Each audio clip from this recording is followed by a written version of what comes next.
ఆ, దేవ గారు, మీరు వైఎస్ఆర్ పార్టీలో మీకు అదేదో టౌన్ పదవి ఇచ్చినారు. మీరు కూడా వాల్మీకులే. ఫస్ట్ మీరు ఎంతమంది వాల్మీకులకు ఆదోనిలో ఎంతవరకు నువ్వు శ్రమించి వాళ్ళకి మంచి చేసినావో దాని గురించి చెప్పు. ఇంకోటి, పదే పదే మా ఎమ్మెల్యే పార్థసారథి గురించి చెప్తున్నావు.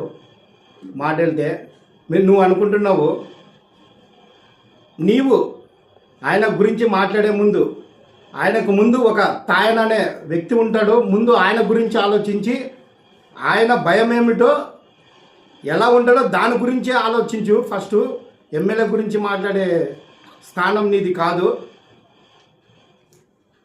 వైఎస్ఆర్ వాళ్ళు సింగిల్గా తిరుగుతారు, నేను ఎప్పుడు సింగిల్గానే అంటున్నావు. ఇదే కల్లబావి గ్రామంలో ఒక బీసీ కాలనీలో బీసీ వ్యక్తిని నువ్వు మందరిని వేసుకోపోయి మనుషులు వేసుకోపోయి కొట్లాడినావు. ఆ రోజు నువ్వు సింగిల్గా పోవాలంటివి అదే ఏరియాలోకి. మనుషులను ఎందుకు వేసుకోపోయినావు? మీ కుటుంబంలో వాళ్ళే నిన్ను నమ్మరు, ఇది చేయరు. ముందు నువ్వు ఇంట్లో గెలిచి బయట గెలిచు. ఏదో 4 మాటలు నేర్చుకొని నేను వైఎస్ఆర్ టౌన్ ప్రెసిడెంటో టౌన్ యూత్ లీడరు అని చెప్పుకునేది కాదు. ఎంతమందికి నువ్వు సహాయం చేసినావు, ఎంతమందికి నువ్వు మంచివాడు అనేది ఫస్ట్ అది నిరూపించుకో. ఒకవేళ నీవు నీ సత్తా చాటుకోవాలంటే రేపు జరగబోయే కౌన్సిలర్ ఎలక్షన్లో కారవాన్పేట నుంచి బీజేపీ అభ్యర్థిగా తాయనని నేను పోటీ చేస్తాను. నీ దమ్ము ధైర్యం ఆ రోజు చూపి. ఏమనుకున్నావు? ఆయన ఒక కాన్స్టిట్యూషన్కి ఎమ్మెల్యే, ఏదో ఫస్ట్ నుంచి అంటున్నాడని అనుకుంటున్నావేమో. చాలా జాగ్రత్త.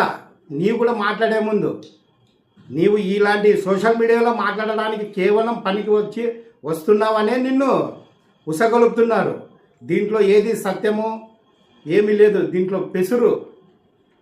ఏదైనా మాట్లాడేటప్పుడు ఫస్ట్ నువ్వు ఆలోచించు. నీవే అంటున్నావు మేము అమాలి, మా నాయన మేస్త్రి అమాలి అని. ఈరోజు నేను పారిశ్రామికంగా ఎదిగినాను.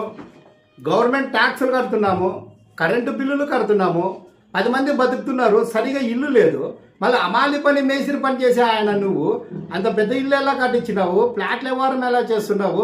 నువ్వు మాట్లాడే కుర్చీ ఈరోజు 20-30 వేలు విలువ చేస్తుంది. చెమట కాకుండా కూర్చొని మాట్లాడుతున్నావు సంవత్సరాల నుంచి. ఎక్కడి నుంచి సంపాదిస్తున్నావు? ఇది అవినీతి సొమ్ము కాదా? ఏదైనా మాట్లాడేటప్పుడు ఫస్ట్ నువ్వు గెలుచు. ఇంట్లో గెలిచి బయట గెలిచేది నేర్చుకో. అనిపించుకుంటారని కాదు, బాగా గుర్తుపెట్టుకో.